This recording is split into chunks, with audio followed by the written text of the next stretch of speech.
Hello दोस्तों, आप सभी का एक बार पुनः से स्वागत है अभिषेक एजुकेशन एकेडमी में। दोस्तों मैं अभिषेक सर। आज हम डीएलएड द्वितीय सेमेस्टर के सामाजिक अध्ययन के तीसरे सेशन में उपस्थित हुए हैं। पिछले 2 सेशन पहले से अपलोड कर दिए गए हैं। तो आइए इस सेशन में प्रश्न नंबर 45 यानी सेशन का पहला प्रश्न है, तराइन का प्रथम युद्ध हुआ था। तो दोस्तों तराइन का प्रथम युद्ध 1191 में हुआ था। ठीक है, अगले प्रश्न की तरफ चलते हैं। गुलाम वंश का प्रथम सुल्तान था। तो दोस्तों गुलाम वंश का प्रथम सुल्तान कुतुबुद्दीन ऐबक था। अगला प्रश्न है, विश्व की सबसे लंबी नदी है। तो विश्व की सबसे लंबी नदी नील नदी। ऑप्शन सा सही है। अगला प्रश्न है, सक्रिय ज्वालामुखी का उदाहरण है।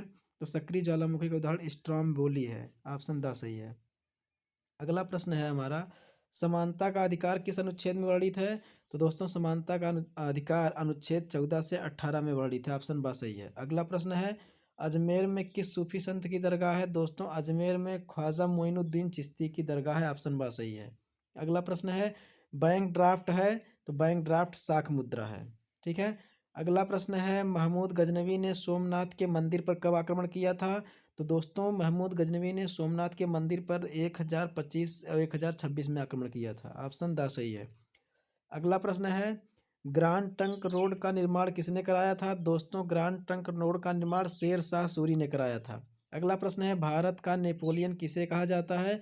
दोस्तों भारत का नेपोलियन समुद्रगुप्त को कहा जाता है। ऑप्शन बा सही है। अगला प्रश्न है, वायुमंडल में सबसे अधिक किस गैस का प्रतिशत है।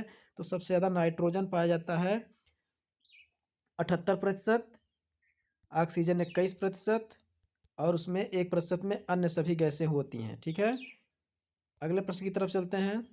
निम्नलिखित में से कौन रूपांतरित चट्टान का उदाहरण नहीं है। तो दोस्तों ग्रेनाइट रूपांतरित चट्टान का उदाहरण नहीं है। अगला प्रश्न है, मोहब्बत बिन तुगलक अपनी राजधानी दिल्ली से ले गया था। तो मोहब्बत बिन तुगलक अपनी राजधानी दिल्ली से दौलताबाद ले गया था। ऑप्शन आ सही है। अगला प्रश्न है, अश्व अक्षांश से से संबंधित है।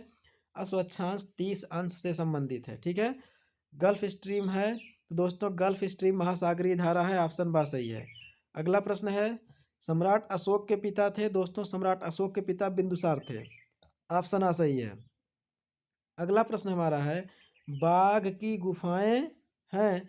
तो दोस्तों बाघ की गुफाएं मध्य प्रदेश में है। ऑप्शन सा सही है। अगला प्रश्न है, मुद्रा राक्षस नाटक के लेखक थे। दोस्तों मुद्रा राक्षस नाटक के लेखक विशाख दत्त जी थे। अगला प्रश्न है, गुप्त काल की भाषा थी। दोस्तों गुप्त काल की भाषा संस्कृत थी। ऑप्शन द सही है। अगला प्रश्न है, सल्तनत काल में सैनिकों को नगद वेतन देने की प्रणाली अपनाई गई। तो अलाउद्दीन खिलजी ने सैनिकों को नगद वेतन देने की प्रणाली अपनाई थी। ऑप्शन द सही है। अगला प्रश्न है, पृथ्वीराज रासो के अनुसार राजपूतों की उत्पत्ति हुई थी। तो दोस्तों राजपूतों की उत्पत्ति अग्निकुंड से हुई थी, ऐसा पृथ्वीराज रासो की रचना के अनुसार है।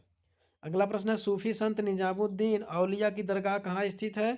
तो दोस्तों सूफी संत निजामुद्दीन औलिया की दरगाह दिल्ली के निजामुद्दीन में स्थित है। तो ऑप्शन द दिल्ली सही होगा। अगला प्रश्न है, पल्लवों का प्रसिद्ध बंदरगाह था। तो दोस्तों पल्लवों का प्रसिद्ध बंदरगाह कांची में था। ठीक है।